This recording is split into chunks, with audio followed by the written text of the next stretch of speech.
नमस्कार, मैं ज्योति शर्मा। कृषि जागरण में आपका स्वागत है। हम आ पहुंचे हैं इंडिया जीआई फेयर में, जिसका आयोजन ग्रेटर नोएडा के India expo centre and mart में किया जा रहा है। और आपको बता दें कि export promotion council for handicrafts द्वारा इस मेले का आयोजन, इस फेयर का आयोजन हर साल किया जाता है। तो चलिए देखते हैं और जानते हैं कि क्या कुछ खास है इस जीआई फेयर में।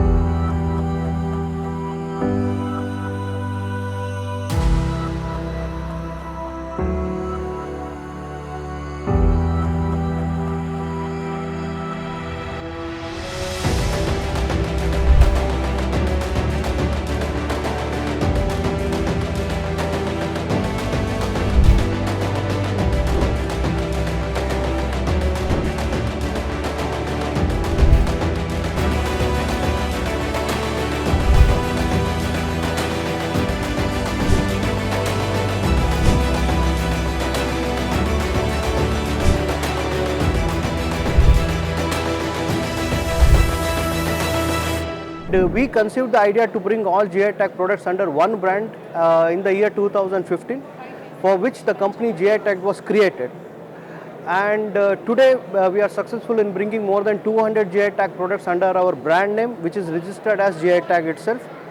And for this, to achieve this, the first mandate that one has to follow is, you cannot go with a vendor mechanism, you cannot go with a private labeling, you cannot go with a white labeling, because first thing, every GI product one must be able to trace it back to its maker or to its place. So in order to achieve this, what we try to do is, we try to create GI panchayats, which is region specific and product specific. And for every product what we have today, we have more than 200 GI panchayats we have created across India. And that is where we start developing the products and sourcing the products. We have a centralized processing plant for all GI products, where we take the complete accountability. And we try to process and package the products in our own processing plant. There is no private labeling and vendor mechanism. यहाँ पे बहुत ही शानदार response हमें केसर के लिए मिला है। यहाँ पे बहुत सारी इंक्वायरीज हमें नेशनल लेवल पे और इंटरनेशनल लेवल पे केसर के लिए मिली हैं। हम लोग कश्मीर का केसर बेच रहे हैं और ये माना जाता है कि कश्मीर का केसर जो है वो दुनिया का सबसे बेहतरीन केसर होता है। इसकी मेडिसिनल वैल्यूज़ भी बहुत ज़्यादा है, इसलिए लोग प्रेफर करते हैं कि वो कश्मीर का केसर इस्तेमाल करें। आप लोग सब जानते ही होंगे कि ईरानियन केसर काफ़ी ज़्यादा इंडिया में बिक रहा है कश्मीर केसर के नाम पे। तो उस बात को ख़त्म करने के लिए गवर्नमेंट ऑफ इंडिया ने इसको जीआई टैगिंग की है, जिससे कि इसको बेचना और आसान हो गया इंडियन मार्केट्स में भी, और अब ये एक्सपोर्ट्स के लिए भी जीआई टैगिंग की वजह से काफ़ी बिक सकता है।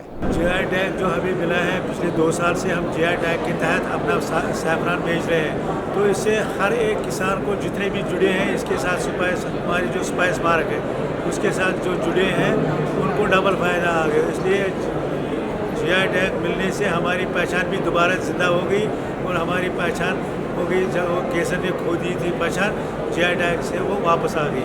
We are primarily premium quality tea retailers, and this GI indicator fair is very important for us because it gives a platform for companies like us who source premium quality teas, or some other companies who source and produce products which are geographically distinct to that particular region only. And today we are standing here, this is GI fair, particularly promotion of GI spices from India. So in general there are 26 GI spices, and out of the 26 GI spices, 5 GI spices custodian of spices good. And today we are here and for 3 days this GI fair, and we are having that responses we are getting from those are the visitors very good. And our main objective and purpose of this GI fair, particularly promotion of GI spices which are available in India, as well as to popularize in India as well as to the international country also. So it's a dear pleasure to be here, and we are showcasing all our products here. Our coffees are GI tagged Coorg Arabicas. So we create new blends. We make everything which is specialty here. So we process our coffees in specialty processing and all that.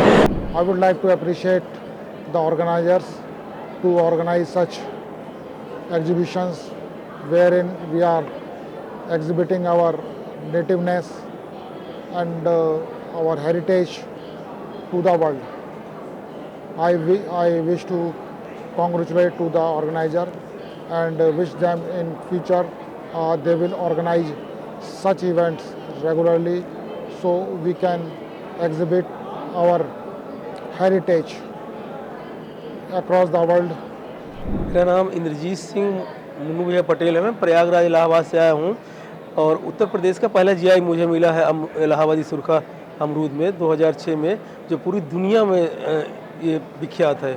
और हमारे पास 25 बीघा लाल अमरूद की खेती है और हमारे गांव के बगल में करीब 500 बीघा है। इससे पूरी दुनिया में ये अपना नाम कमा चुका है। और मैम जीआई टैग लेना इंडिया के अंदर थोड़ा सा इजी हो गया मोदी जी के आने के बाद, जो ईज़ ऑफ डूइंग बिज़नेस के अंदर, लेकिन अब भी कुछ हर्डल्स हैं या बीच की परेशानी जो हम सॉर्ट आउट कर सकते हैं उसमें ये है कि अगर स्टेट वाइज बना दिए जाएँ जीआई के ऑफिसेस तो हमको वहाँ से सिंगल एजेंसी से काम हो जाएगा। अब अभी क्या है कि हमको अपनी टी के लिए पर्टिकुलरली टी बोर्ड ऑफिस जो कैलकाटा बेस्ड है उनको कांटेक्ट करना पड़ता है और फिर उसमें क्या है मल्टीपल फॉर्म्स हैं, मल्टीपल फॉर्मेलिटीज़ हैं, वो फिल करनी पड़ती हैं और फिर यहाँ से डॉक्यूमेंटेशन जाती है, फिर वो चेक करके हमको बताते हैं, फिर हम उनको वापस रिप्लाई करते हैं। It takes a time. हमारा क्या है कि हमारी कंपनी ने पहले ही 4 साल पहले ही कराया था, हम लोग वो रिन्यू कराते रहते हैं रेगुलर और ऑन ईयरली बेसिस या हर साल के हिसाब से उसको रिन्यू कराते हैं। अगर ये थोड़े से हर्डल्स हो जाएं तो हट जाए बीच में से तो हमारे लिए और ही आसान हो जाएगा। जीआई मिलने से कतरनी को बहुत ही बड़ा माइलेज मिला है। कतरनी एक यूनिक चीज़ है, डिफरेंट चीज़ है और सब चावल से ये बहुत ही डिफरेंट है। यूनिकनेस होने के कारण भी इसको रिकॉग्निशन कहीं नहीं मिल पाया था। ये जीआई इसको बहुत ही अच्छा माइलेज दे रहा है। शाही लीची जो बिहार की एक वैरायटी है, इसमें एक अलग तरह का एरोमा है जिसके कारण इसको जीआई टैग मिला गया। जीआई टैग वो प्रोडक्ट के लिए दिया जाता है जो स्पेसिफिक उसी लोकेशन में उसी रीजन में मिलता है। इससे फ़ायदा ये होता है कि आपको जो भी ग्रोअर हैं, प्रोसेसर हैं, ट्रेडर हैं, उनको एक हेल्प मिलता है कि प्रोडक्ट को अच्छे तौर पे मार्केटिंग कर सके, उसका वैल्यू एडेस क्रिएट कर पाएँ। जीआई मिलने से छोटे प्लेयर जो है जो अपने आप को एक्सपोजर नहीं कर पा रहे थे, गवर्नमेंट के इस स्टेप से लोगों को एक अपॉर्चुनिटी मिली है कि अपने आप को एक्सपोज करें, अपने टैलेंट को दिखाएं, अपने प्रोडक्ट के क्वालिटी को। जीआई मिलने से हम लोगों को, हम जैसे जो मार्केट्स प्लेयर हैं उनको एक सपोर्ट मिलेगा। तो जैसा कि आपने देखा कि इस फेयर में देश के अलग अलग राज्य से लोग आकर अपने प्रोडक्ट को रिप्रेजेंट कर रहे हैं, फिर चाहे वो कोल्हापुर का कोल्हापुरी चप्पल हो, पंजाब का फुलकारी दुपट्टा हो या फिर हो कश्मीर का पश्मीना शॉल। तो और साथ ही साथ हमने इस फेयर में देखा और जाना कि यह बायर्स और सेलर्स को बहुत ही अच्छे से जोड़ने का काम कर रही है। तो कृषि जागरण आपके लिए ऐसे ही एक्सपो के अलग अलग वीडियोस लेकर आता रहेगा। तब तक के लिए देखते रहिए कृषि जागरण। धन्यवाद।